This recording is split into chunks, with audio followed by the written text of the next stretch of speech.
welcome to this week's Chatty Coffee Date. So continued prayers for Sabrina. She is still struggling with so many things, and so instead of co-hosting with me this week, I have Travis, our oldest kiddo, and I thought it would be a perfect time to bring him in and kind of talk about some of those kind of parenting, homeschooling, having adult children type topics that I know we've gotten so many questions about over the years. And you've joined for stuff before. Travis used to be in the vlogs a lot more when he was younger, and you've done a podcast with me. It's been a while though.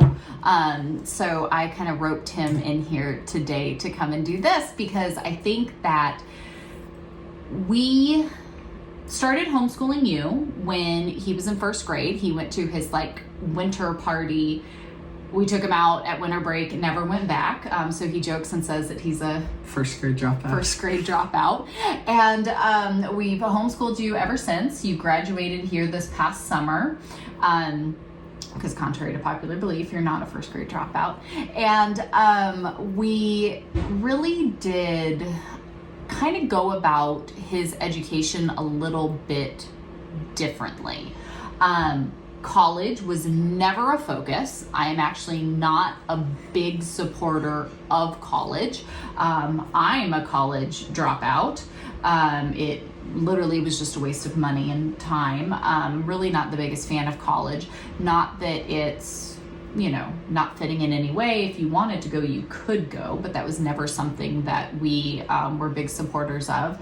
We're really not even very career focused people. It's not like we went at this, get to a good college, get a good career, get a good job. You kind of those normal realms that I think, we push. And so I thought it would be interesting to talk a little bit here today about if we didn't do the normal things, what did we do? How did we do it? And you are, 19 and a half, going on 20 this year. So how's it working out, right? What exactly are you doing? If you didn't pursue college, you didn't just, go off focusing on building a career and doing something, what did we do? How did we do it? And how's it working? Mm-hmm. Because I think really for so many, especially homeschool moms, dads, parents, we don't want to ruin our kids. We don't want to screw them up and ruin them for life. And then you're flipping burgers for minimum wage for the rest of your life because we gave you nothing, right? That's always the fear. That's the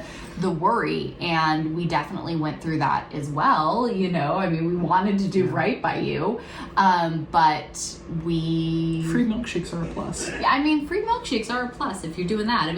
But I think our kind of view on that was there's nothing wrong with flipping burgers. There's nothing wrong with, whatever. And kind of that driving force for us was always, I want you to have a strong relationship with the Lord because he's going to use you wherever he deems it best to use you. And if that's flipping burgers for minimum wage, scoring free milkshakes, praise God, that's amazing. I have nothing against that, right? I understand the thought of we want the best for our children, but I feel again, being heavenly minded and making our investment in the things that are eternal, the best for our children is knowing that my children have a strong relationship with the Lord, right? Not how much money they make, what type of house they can afford, or what, whatever it may be. That was always our purpose and our goal in what we focused on in everything that we did. Yeah. And so for you, did you ever want to go to college or anything? No. Was that? No. Yeah. It never was really an interest. And we were more than fine with that. Again, not that if you wanted to, you could. Yeah. But, why? And I think for us, we tried to, in that, how did we do this is, we really tried, this is why I love unschooling, I love child-led, interest-based learning. We tried to make sure that really all throughout our homeschool, we let you kids really dictate a lot of what we did. What did you find interesting? What did you want to learn? What did you want to focus on? Really, most of our homeschool was based, and it changed all the time, right? Because it changed on your interests. Depending on what you were super into is what we did a lot about, even still now with the girls, right? The things that they're into, the things that they want to do. But I think that by focusing that to say, hey, what are you most interested in? What do you want to do? We really hope to foster that just curiosity, ingenuity, right? Like, we wanted you to problem solve. I didn't want to teach you what to think. I wanted to teach you how to think, and then give you the space to troubleshoot, to be creative, to try things, to fail, right? I think failure is so important in that way of like, you need to crash and burn. Yeah. And I would prefer you did it in a safe space where we could help show you how to pick up, learn from your mistakes, and try again, you know? And so I think that we went through a lot of versions of that, especially with you, because you're the oldest, you're kind of the guinea pig, right? You're the test subject. So we had a lot of that. And I think that seeing you now and where you are and what you're doing really just confirms to me that that was the right way to go. So the girls, like, you know what I mean? Like we want to continue down this path. Very open-ended, very child-led, very fluid to move with interests and problems and, you know, whatever it may be. And then very open in the way of, I don't want to give you the answers. I want to give you tools and resources, knowledge, and watch you learn how to put it together and work with it and be creative and, you know, just all that ingenuity and everything that kind of works in that, and see where all of that with a strong biblical foundation, like where that leads. What does that create? What do you think, you know, when we kind of think back to what all we did and how we did it? You just mean like the whole like direction and yeah, just like kind that? Of this philosophy of life. Yeah. No, I mean, I think there's a lot of just wrong that education went in the modern era, like just these past couple of like 100 years or whatever. Because like the this direction current system we have is so modern. Like it is not the tried and true method that has been used forever and ever and ever. The system we have now is very new. Yeah. And I was talking about this with somebody, but just the way the system is it's very robotic. It's very industrial, and everything is taught the exact same way, and everything is pushed out the same way, and you know, all these different things, and it just doesn't really work, and it suppresses a lot of very important things, including things like creativity and things like that. And then there's all the, you know, social drama and stuff like that. So I think that we ended up going in a lot better direction. I feel like there's still so many things to kind of like figure out and kind of like balance and things like that. And with how quickly the world changes. Because I don't know if you ever can actually get that balance, right? Yeah. Like it's always that ebb and flow of like, and that's why I know you guys would always make fun of me because you're like, oh, mom's changing it up again. Because you're constantly trying to find some balance in it. And it's hard because the world is constantly changing and it's constantly shifting. It's so much faster now. It's much faster and it's much more broad and known. So, example, you being a 10-year-old boy wanting to play Minecraft all the time. And I'm like, you're never going to make a life out of playing video games. How are you going to support your future wife and children? Yeah. See, well, I know what you're about to say, but the thing is that people were making a career of it back then. I know. And you just didn't pay attention. And now we have the Minecraft club with our homeschool co-op. Who's laughing? And I'm like, Travis, can I hire you to play Minecraft all day? Like, we literally don't have enough teachers to support the kids that want to get in and do activities and learning through Minecraft. I never understood. I remember seeing it, but I didn't understand how to work it. And you were just a little too young. I don't think you quite, I had it all figured out then. But it's just crazy. I feel like that seat must be lower and I can't fix it. I am higher up than you and you are like worlds taller than me. Like I feel like, look, you like look like a little boy. I always kind of wondered, I was like, why do I feel so intimidated? There we go. No, you're still taller than me. I'm still taller than you. Okay, I don't know. This kid is like, a good foot taller than I am. So anyways, I think it's really funny. I think it's really important as a parent to not discredit something because you think it's ridiculous. Yeah. Or you think like there's just no way. Because again, like you were saying, like I think it's important to fail. I think it as a parent, you have to, I feel like you always want to make sure that something bad doesn't happen to your kid, right? Like you want to make sure that they do not go in that direction, like at any cost, they don't screw up and they don't get hurt. But I feel like it's really important to get hurt. Right. Because if you're constantly... It's a balance, I think. And I've even seen this, like, for example, of course, like, if, you know, your kid ever goes by, like, tries to mess with the fire, like, yeah, you need to make sure they don't get hurt. But the best way that you can learn not to, you know, mess with fire, do that, is by getting burnt. To get too close to it, yeah. To get too close to it, and you get burnt, and you get hurt, and I'm not going to touch that again. So it's really, I think it's important, even if something does seem ridiculous, and it's not going to work, and it's going to completely fall apart and fail, I feel like you want to be there. You don't want to just, like, completely just, like, figure it out, because then you feel...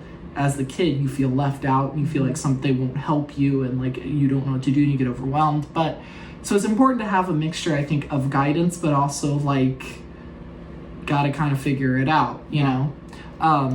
So yeah. And I think we did that a lot. I think we found a lot of times where you guys found that really frustrating when we were like, huh?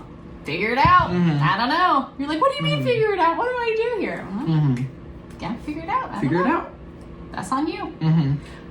But I like that, and it's something that I know when we have gatherings with like church families and things like that, and we're all hanging out talking, it's something, or even we're going out place or doing different things, that is something that we hear most often from other adults is, wow, your kids are very like, take the initiative, way through the stuff yourself. You know, you guys are very kind of but I think it's because we wanted to make sure you had a lot of opportunity to practice that, and practice that in a space where you're home, you're with your family, you have I think of, you know, like the trapeze walkers and stuff and the net down at the bottom. Sure, you might have a big fall down to that net, that's gonna be a little scary, but there's still that net there to catch you and say, all right, what did you learn? Where'd you screw up? What could you do better? It's like a nice cushion. It's like you're gonna fall and it's gonna hurt, but like I'm just gonna make sure you don't die. Yeah, you'll be okay, and we'll figure it out and we'll try it again. I feel good, but you'll know not to go over on that cliff again. Yeah. But I think all of that was really important, and it's something that, you know, especially talking with other homeschool families, people who are considering it, you have kids in general, right? All parents are wanting to do the best for their children. At least most of them. Difficult part is, what is the best, right? Like I say, I want the best for my kids, but like, what is the best, right? Is a good school the best? Is a good college the best? Is a good career the best, right? Well, maybe some people feel that way, absolutely. For us, we definitely felt more so, no, your walk with the Lord is the best. Like, if you have that locked in, and you train up your kids, not just, I take them to every church service, they raise their hand and got a little piece of paper that says they know the Lord, like truly knowing the Lord. If in the 18 years I have you, right, have I taught you that? Is that there? Because that then is going to be the central key component of everything else in your life, whatever you do, right? Are you going to have your struggles? Are you going to have your thing? Of course, you can go through all of that. But I think for us, that was just, and even with you, you know, I didn't quite know how to do that part. But I was trying, right? I was trying to find a way of how to do that, right? When you got your action Bible, and it was like, okay, you don't like to read, I'll get you the action Bible. You have to sit here and do your reading each day, but you can do it in the action Bible. You know Old Testament stuff like the back of your hand, right? At 7, 8, 9, 10 years old, you know, you could just pop up anything because you would just read it over and over and over and over again. Well, and you kind of cheated the system, because reading comic books was kind of my favorite thing to do ever, but you never bought me any comic books. But I bought you the action Bible. There's so many I wanted. I was like, here, read this one. Here's a comic book for you. And I never got another one until I started buying my own. This year. This year. And so I think that was so neat, though, to see. And so, you know, we've always gone back to that. So even you getting older and you running into things and you weighing them, we've always taken it back. Well, let's go through it biblically. Let's look at it. You know, what should you be focused on? What should you be doing? How does that work out? You know, what are we going to be facing? What are you going to be facing in your lifetime, right? What are the things that are happening? And I think that always having a very open line of communication and everything always getting brought back to that played a big role in all that, don't you think? Yeah, I think so. I don't know, I think it was really weird too, though. I feel like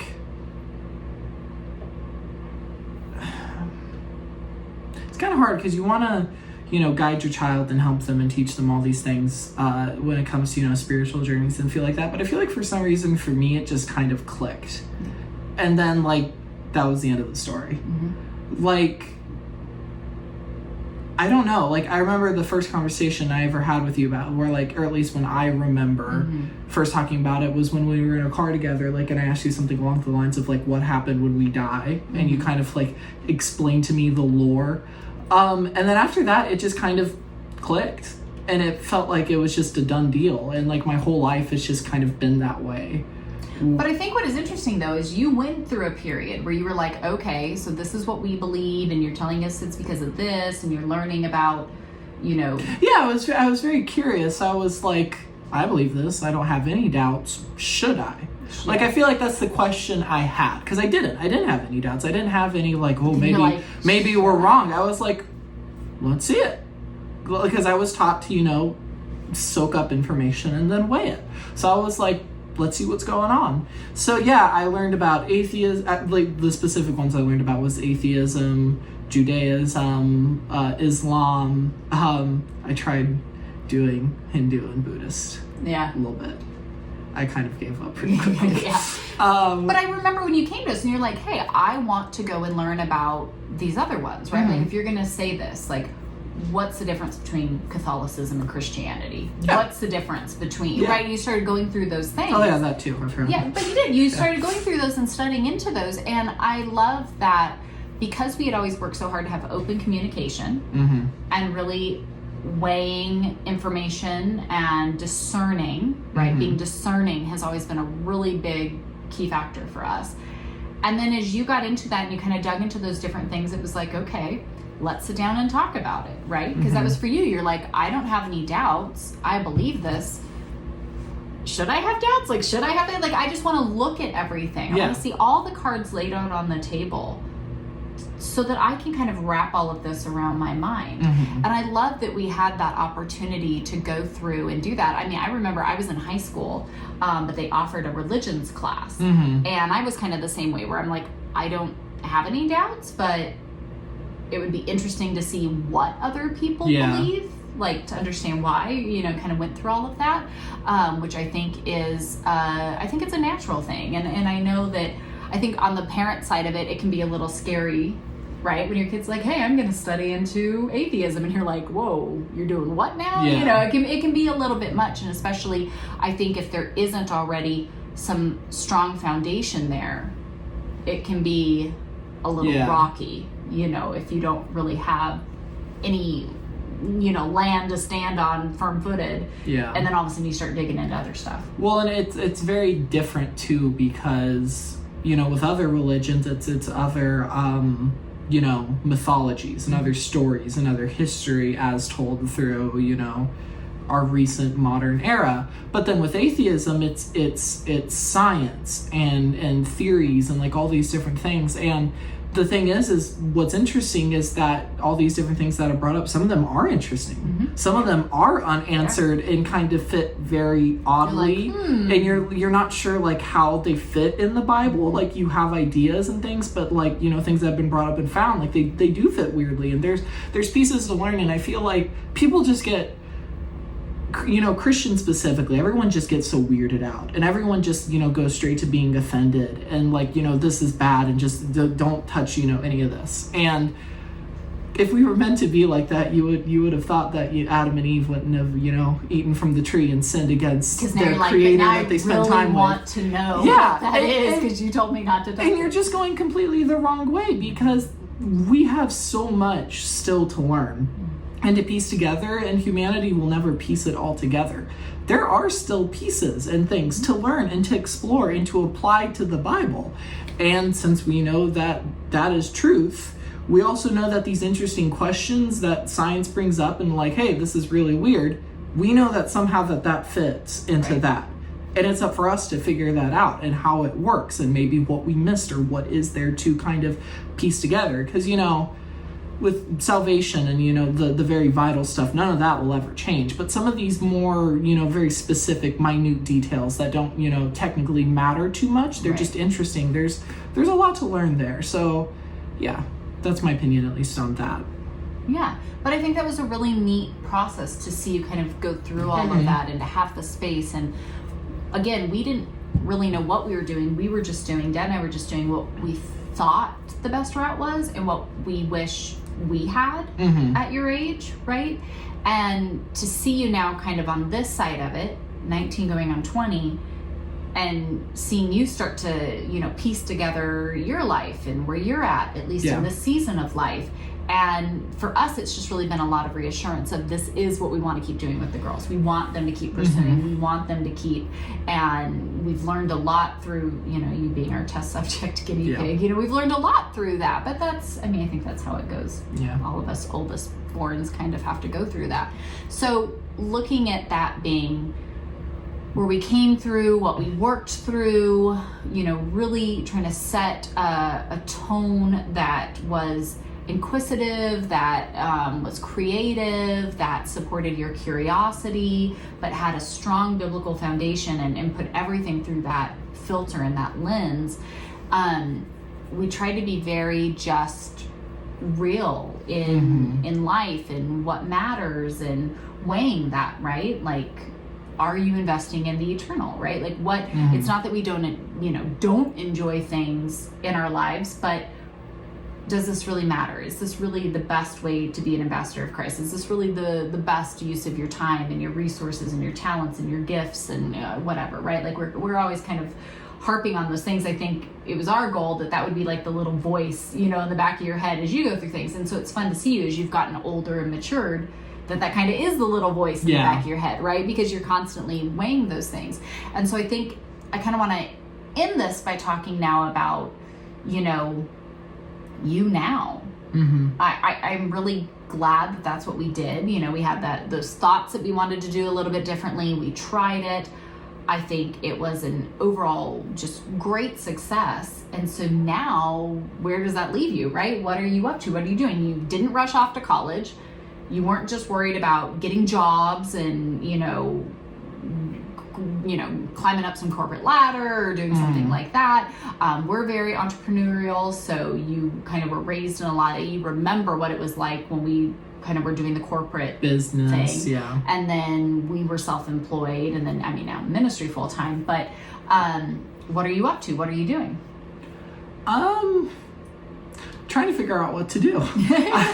I think that it's very unique because I get the opportunity to figure things out. I get some time to kind of figure out what direction I would like to go and things that like I'm passionate about versus, you know, I have to go do. And I have to try and figure out life and figure out how to pay rent and bills and insurance and all these different things like that. Like I'm very lucky to get the opportunity to figure out what I would like to do. And it was weird because there's never been something that, and still to this day there's not, but there's never been something where I've been like, that's what I want to do. But I've definitely, I think, been more on the creative side. I like making things, and I think that I have maybe a talent for it. We'll find out. So yeah, as of now, I try to find a way to make things, no matter what it is. Whether it be, you know, writing, or I've even like, I want to do more into it, but I want to study music theory, start playing the piano more. Or doing things with Lily. So yeah, it's just creating, and I feel like your whole philosophy with Dad was like, we want you to be unique. We want you to do these things. So if you guys, you know, harped about that and then, you know, did all the things you did, and then I just went and got a job and did what everyone else does, that kind of defeated the whole purpose of everything. So I feel like I have to do something. Yeah, I think for us, it was really big that you know, we have a system in our world today where here's the box and we need everybody to fit in the box. And if you fit in the box, everything goes great, right? And there's nothing wrong. For some people, they're built that way. They are box fitters. Yeah, some right? people are meant to I fit was in that the way in box. school. I was always principal's honor roll, always perfect. Like I would take the test, write the paper. Like I just thrived in that. I did that. And it wasn't until adulthood that I'm like, why do I keep sitting in the box? Like what's outside of the box? I started questioning everything and going, what's outside of the box? Is this the life I want to live? Like, do I get the job to get the house in the right suburb, with the right subdivision, to have the right thing, right? Like, because that's the life that we were doing. And we started really questioning that and going, well, what if I don't want to do that? What if I want to live in the country? What if I want to have a farm? What if I want to just do the things I want to do? So that's where things went wrong. That's where things went wrong. Okay. And now we're here in the country with a farm and a million animals everywhere, right? But it really was like that. I started questioning it as an adult.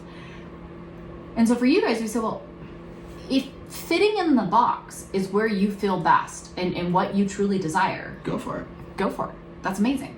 But if it's not, you can be you. Yeah. And that's okay. Be creative, right? Pursue the things you're interested in. Do the stuff like that.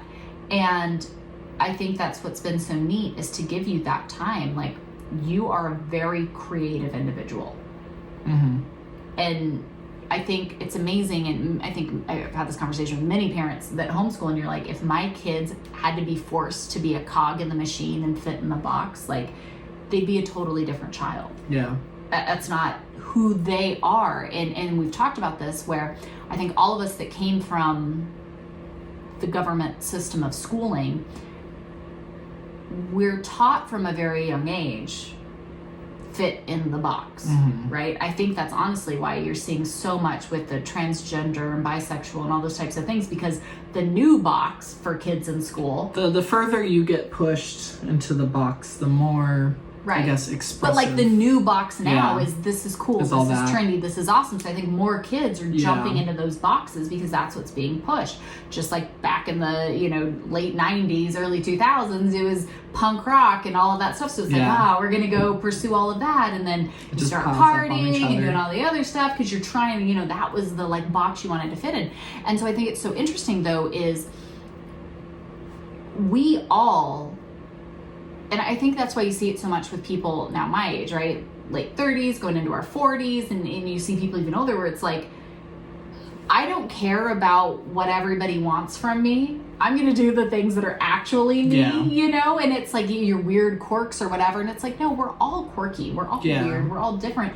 But the difference is we always encouraged you guys to pursue those things and stay authentic to who you are versus putting you in a system that kind of forces you to hide those things and fit into the box and do the stuff that, you know, you think you're supposed to do, while kind of like downplaying the fact that you love music. You would love to devote time to really understanding that, growing the way your mind thinks, the way you can pick notes up and you just play stuff. And I'm like, you have no training other than YouTube. You know none of this, and you're just incredibly musically inclined. I think it's amazing to see the struggles. We found out late that you were dyslexic. We did not understand when we started homeschooling, right? I was like, why aren't you writing? Why aren't you reading? Why aren't you doing this? And it was Did you guys do that when we started homeschooling? well, we started noticing issues, like issues and problems. We were a couple of years into it before we finally realized that you were dyslexic. We're like, no wonder. Me thinking about video games the entire time probably had something to do with it too. Probably. And I'm like, why aren't you doing these things? We think it's just this fight we're having to go around. We found out you're dyslexic. A couple years later, I'm like, why are you still not doing this? And you're dealing with these headaches all the time. You needed glasses, you know? And it was like, we had all these setbacks, and it was like, okay. But then we start the HMH co-op. We start doing these co-op classes. You fall in love with writing, which was the craziest thing ever, because I didn't think you would ever write a sentence. Like, you just hated it so much. It's not that you couldn't do it. You just hated to do it and didn't want anything to do with it. You started writing, creative writing, with our co-op classes. And these stories, you've always been so creative and so imaginative and all of this. And so seeing these stories start to come out, it was like, they're all coming to life. You know, used to draw out notebooks full of little stick figures and then be like, here, look at my story. It looks like a ton of people stick. I don't know what the story is, right? Like I see motion and things, but you would have this whole like novel in your head. And I'm like, it's cute. I still have a ton of them, little stick figure guys all over the place, but like, I don't know what the story is. You know, he's going like this, then he's going like this. Like, I don't know what that means. And so seeing you now as an author, you just finished your book, your first full book. You have an introduction that you put out on Kindle last year.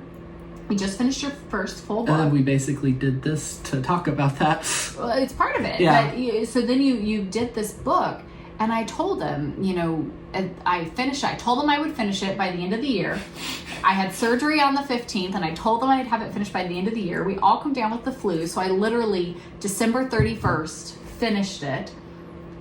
But I told you, I said... I really wish people didn't wait until the last minute to finish things. Hey, we didn't need to get the flu and be wiped out for a week. I read your first version of the story, and it was good, and I was proud of you. And I was like, wow, this is amazing. Look at you. You're finally getting your stories out onto paper. You're thinking you want to be an author and do these things and tell your stories. Reading the version that's coming out now, I'm no longer proud of you just because I'm your mommy and I'm proud of you and look at you. You wrote your story. I'm proud of you because the story is phenomenal. I'm stunned. It's not a genre I would ever read. If I saw this, I don't read a lot anyways. I never read fiction. I don't read. Yeah, you still don't like reading. But I never would pick it up on my own, right? Like I never would be walking through a bookstore and be like, oh, that's right up my alley. It's phenomenal. Yeah. And I cannot wait. I'm already harassing him. Like, when is the next book coming out? Yeah. I know you've worked on this book for like 3 years, but when's the next book coming out? Because I am dying to see what happens. I mean, technically, I was working on the second book for like 3 years as well. Technically.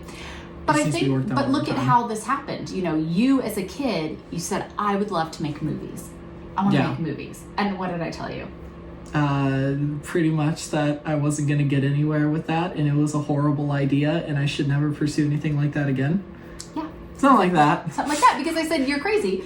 You have to have... Okay, so I think it's very important to clarify that, like, we all speak to each other very upfront. Yes. So, like, whilst my dreams were crushed, and it probably led to a little bit of anxiety and doubt, you were very, like, logistical, and, like, something you, like, brought up was, like, kind of that, like, some of the steps you have to take and the things you have to do when it comes to Hollywood and associating yourself with certain different peoples, and that's definitely not me. Like, I just want to create the thing. Like, I'm even talking to you, like, trying to, like, figure out how to put this all together and then, you know, market it and, like, all those different things. Like, I hate all that. I'm like, I don't want to do any of this. I just want to create the thing and then have everyone figure out. I joke about it. Like, if anyone, like, were to...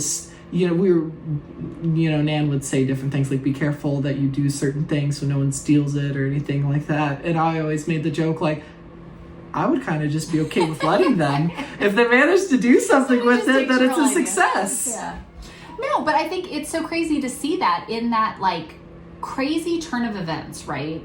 As God pulls together all the pieces he does. You've now written this phenomenal story. It is so good. We now have this friend who owns her own Hollywood production studio, makes movies, literally works with... Early draft. Right, but literally works with New York Times bestselling authors and all these different things and is constantly looking for new ideas, right? We sent her the first version of your story and she was like, this is fantastic. I can't wait to see it all done.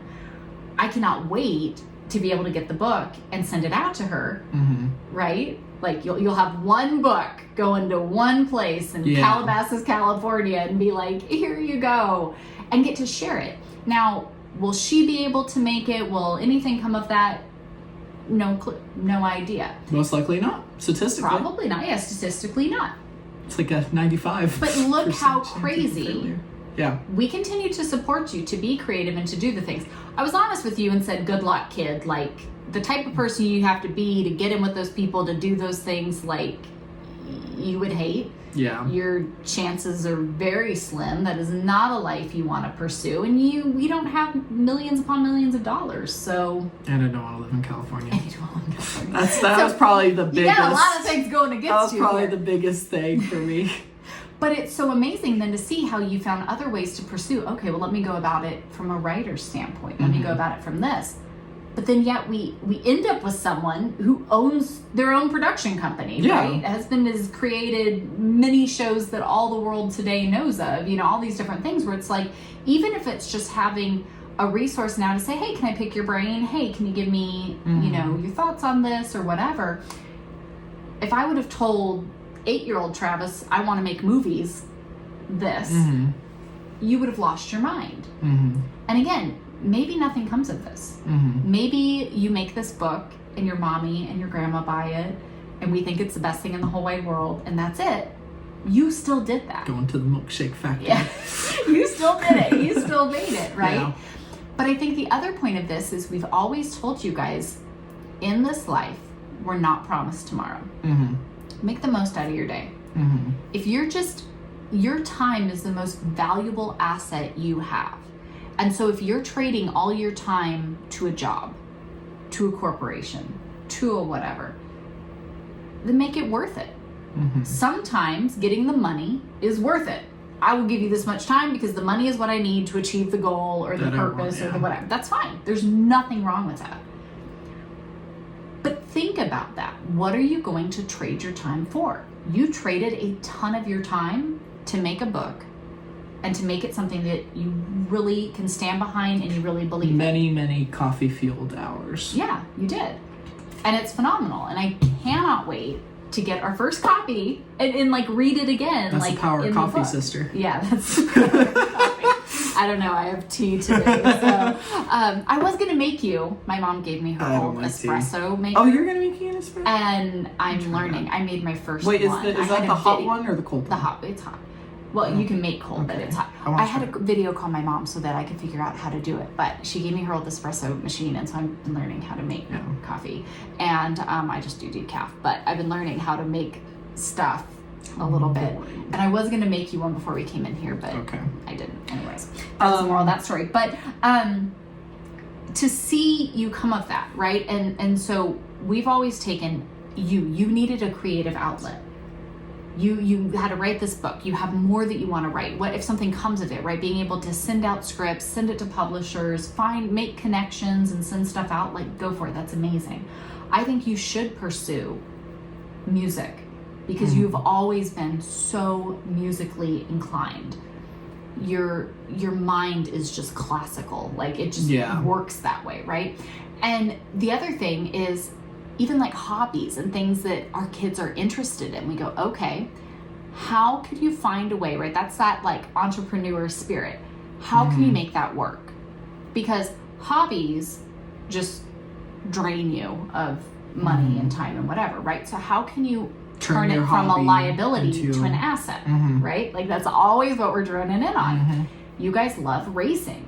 You guys all love racing. So what have I been harping on everybody for the past year? I'm like, find a way to do these things, to do it, right? Because if you say, okay, I want to go to races all the time and have a blast, that's a lot of money. Ain't none of us are millionaires. Like that's not going to happen, right? Like you can't just go do that all the time unless you can find a way to become an asset, not a liability.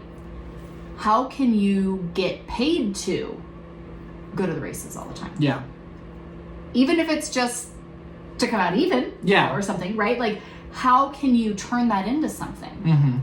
But we've done that with you guys all the time with everything, right? Like, we want to live out in the country and have a big property with no one around us, so we have lots of space to go do whatever we want to do. Okay, how do we make the land work for us? How do we make the space serve us, right? Constantly troubleshooting and trying different things and doing different stuff to say, first by getting rid of whatever's eating all our food. First by getting rid of whatever predator's killing all our chickens. That would be step one, right? But we're constantly doing things like that to say, how do we make this work? How do we do this? Dad and I did that. I want to be able to be home with you. We want to be able to serve in ministry full time. How do we do that? How do we do that? Well, we trust the Lord. He's going to do it. Okay.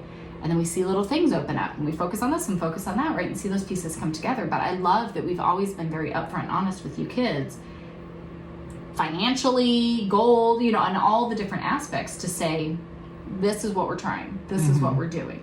I would love nothing more than to be at the racetrack every single weekend. Absolutely. How do we make that happen? Yeah. How do we make that work? Well, I do hate to break it to you, but I don't know if we'll be able to make it to the West Coast ones. I don't know if we'll be able to, that's what's going to get a bit pricey. But that's the thing, right? Like, how do we try it? How do we do that? You were like, I want to be able to write a book. Okay, write it, self-publish it, try to spread the word and get it out there, right? Find ways to do that, to maybe make you a few bucks, literally. By the time they take all the fees, you're going to make a couple bucks. But try putting it out there. Enough to buy Burger King. Let's go, ladies and gentlemen. Try to find a way to send it to publishers, to do different things, right? Like, you can be doing that while you work on another book, while you work on, you know, whatever these different things are that you want to work on, and to see that. And again, I think it's just thinking of how we went about your education differently. Our hope was that this is the goal we would reach. You would be unique. You would use your natural God-given talents of creativity and thinking and just the way you put things together.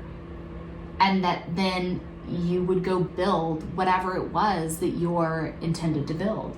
Now, if this becomes something, I have no idea. If you go get a normal 9-to-5 job to pursue whatever it is you want to do in life, but this is your passion, and I go work so I get the money I need, but then I come right back here and like, this is what I live for. Well, praise God, amazing, right? Whatever it may be. But I think to give you that space, a safe space here, and like you said here, we're not trying to boot you out the door. We're not, you know, harping on you. We're saying, hey, you do your stuff here to serve the family. You're an amazing guy, and we want to support you in the things that you're passionate about wanting to pour into. To have the ability to write your book, right? You're working with your sister now, coming up with some different kind of media company ideas to move forward with, to kind of pursue that more involvement in racing. I think it's interesting to think, like, is it the fact that I'm creative, or is it the fact that I was never shoved into a box? Like, what if this is something that so many other people have, but they get shoved into that box? And for all of history, I mean, it was that way. Like, you think of like the Middle Ages, where, you know, peasants and the vast majority of people, there was no ladder to climb. There was just survive. Like that's what it was. And then watch when the Renaissance comes, and there's different ways to climb, and there's different ways to do things and to make money outside of royalty. Explosion, art, inventions, all these different things. Like, people have this opportunity, and I feel like there was a really great period there where people did have this opportunity, and there was ways to create, ways to do things, and there still technically is, but I feel like that box is coming back a little bit. But look at how many of these, like, inventions, apps, YouTube creators, TikTok whatevers, are people your age and younger. I think that's what it is. I think that all of us have a uniqueness. We have creativity, we have ingenuity, right? We have all these gifts and talents that God packs into all of us.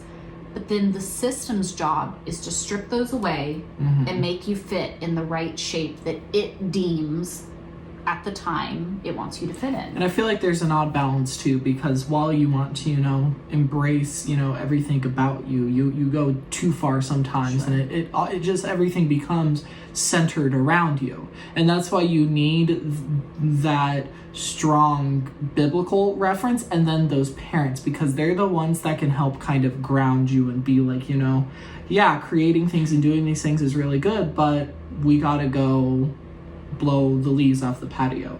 We got to go and clean the gutters. We got to go and move chicken food down to the barn, or we got to go and take out the trash. Like, we got to do, you know, the work and the things that, you know, need to be done are important because it serves everybody else. So it's a very odd balance of, you know, doing all these things, but then also remembering that it isn't all about you.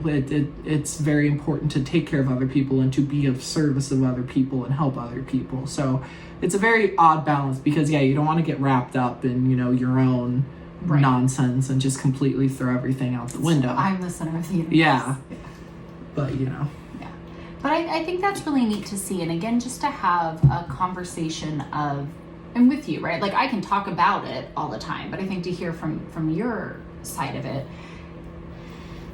did what we do work, right? Like, yes, it was different. Mm-hmm. It was not the norm. That's why we started sharing on YouTube, was because I shared our homeschool stuff, because I didn't really know anybody else who did it like how we did it. We were always kind of like the oddballs that were like, yeah, our kids just do the things they're interested in and we just support them, and that's what we do, right? I feel like that's the right thing to do. And so now getting to this point now and being like, ooh, did we ruin everything for you, right? Yeah. Did we do that? I was like, no, I really don't think so. And like you said, that strong biblical foundation, focusing on family relationships above all other human relationships, and then really fostering that just love of learning, love of creating, love of being just curious and pursuing stuff, and having that safe space to fail, to learn, and to try again, and keep going. And now seeing you publishing your first book, so excited to start sending it out to people, taking things that you're really passionate about and finding ways to make them assets and not just liabilities in life, and to pursue them. And what could come of that? You could have a million different things come of that. And just seeing the biblically grounded individual adult, that you've become, is just amazing. And I wish that I had this, 16 years ago when we were first, pursuing these things, and we're like, I don't know what we're doing. Let's just try it. We'll figure it out.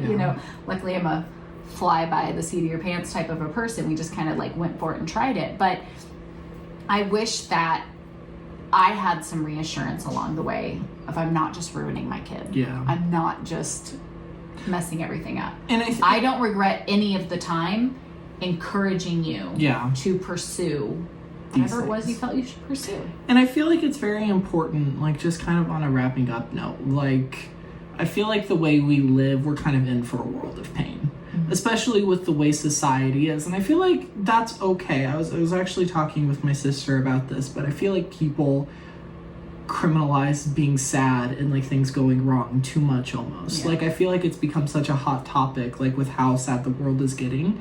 Like you're kind of criminalizing it and not realizing that sometimes it is okay to be sad, and sometimes it's okay to be bummed out and trying to figure it out. And that's what, Ecclesiastes and Proverbs and Psalms and all that kind of talks about. But I feel like it's very important to know that the people inside of the box will always look down at the people that are outside, and the people outside will always hold resentment for the people inside. And both can do things wrong and, screw up. But I feel like for the people at least outside, because I can say this for experiences, you'll always look at them and you'll always be like, look at what they're accomplishing. Look at all the, the things they know that I don't, and things like that. But the key part is, even though that they may be doing, life better and the game better, you know what's important. And you know what truly matters, and you're not caught up inside that box. So I feel like it's almost like a trade-off. Like I feel like perhaps, in their lifetime the people inside will be more happy, but then on that deathbed they'll have those regrets and be doubting everything and things like that. And then the people outside, might have the opposite of that, where throughout their life they're trying different things and they don't know what works and things, but they know what's important. So when you reach that final moment, you're like, I knew what was important the whole time. I knew I never, sacrificed relationships and maybe my didn't family. Have as much success as someone else. But I knew what was truly important. So what's really important is to have a balance of those two things. The all elusive balance. Yeah, still trying to figure that out. It's hard. Yeah. Because you have that, those doubts of, should I just go get a job? Should I just go do the thing? Like, I'm not doing the things the other people my age are doing. Like, am I less than? Am I not? And it's, again, that reassurance of, if that's what you want to go do that. Yeah. Nobody's stopping you. Yeah. But is that what you need to do? Mm-hmm. Why do you want to go do it? Well, because everybody else is doing. Like, I'm not fitting. Should I go?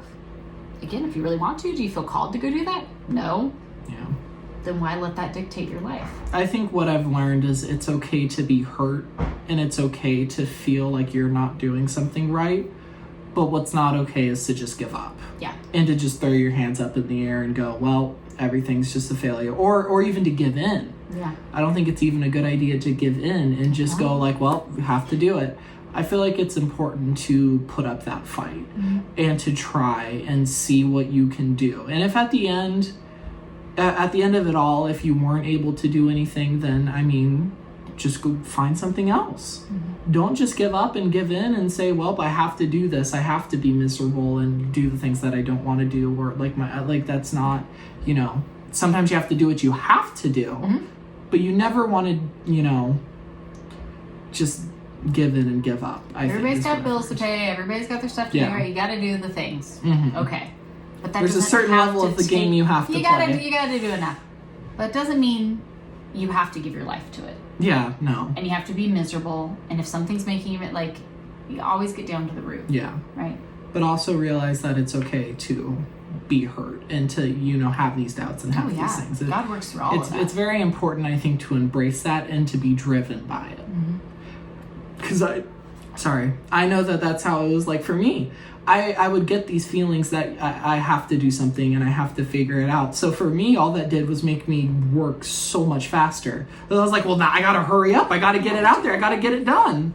So I know that's not how it works for everyone. Yeah. But give it some consideration, maybe. Yeah. Let it drive you.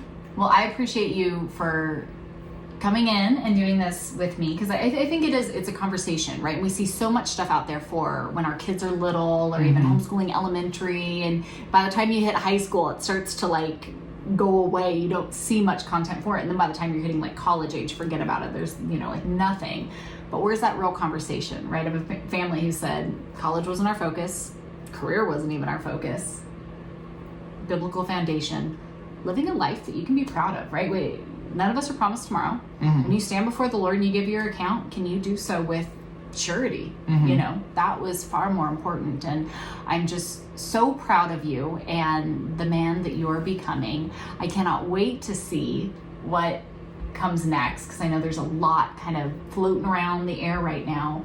And I cannot believe that me, the person who never actually has time to read and never ever reads fiction, I cannot wait to order the first copy of the book, because I'm dying to sit down and read it in paper form. I've been reading your manuscript right on the computer, but I'm dying to sit down with a book and read it, because it was so good. Do you think you would be a highlighting person? I'm always a highlighting But person. Even in a fictional book? Oh, in a fictional book?